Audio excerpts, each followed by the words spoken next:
The soldier's boot hit something hard beneath the sand. In the next instant, his body exploded into 1,000 pieces. His buddy froze, mind reeling. Instinctively, he stepped forward. Click, the unmistakable sound of metal under pressure. Another landmine. Shit. His ears were still ringing from the blast, the world muffled and distant. When his hearing finally returned, he stared at what was left of his friend and screamed until his throat went raw. But this wasn't the time to grieve. He forced himself to focus. Carefully, he dropped to one knee and pulled out his combat knife, probing the sand beneath his boot. The blade scraped against metal. Definitely a mine. Scanning the area, he spotted the radio about 10 feet away. He untied his bootlaces and fashioned a makeshift grappling hook with his entrenching tool. After several failed attempts, he threw it with everything he had. The force nearly lifted his foot off the mine, but miraculously, he snagged the pack. After what felt like hours, he finally reached headquarters and explained his situation. Their response made his blood run cold. No choppers could enter the desert due to frequent sandstorms. Ground rescue would take 52 hours.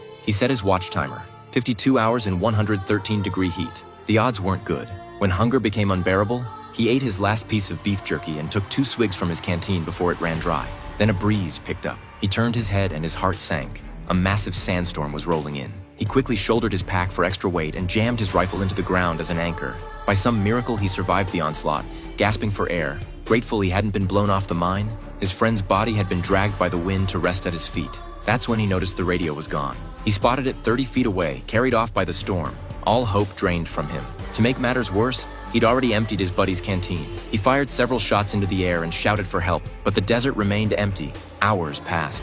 The sun blistered his face until skin peeled away in sheets. Desperate, he tried to drink his own urine, but gagged on the acrid smell. Then he saw her, a little girl approaching with strange, uneven steps, carrying a water bottle. He grabbed it and drank greedily.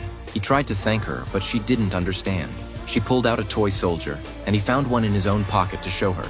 She arranged the toys on the ground and began pushing one forward. He didn't understand what she was trying to tell him. He gestured frantically toward the radio, begging for help, but she turned and ran, disappearing into the desert haze.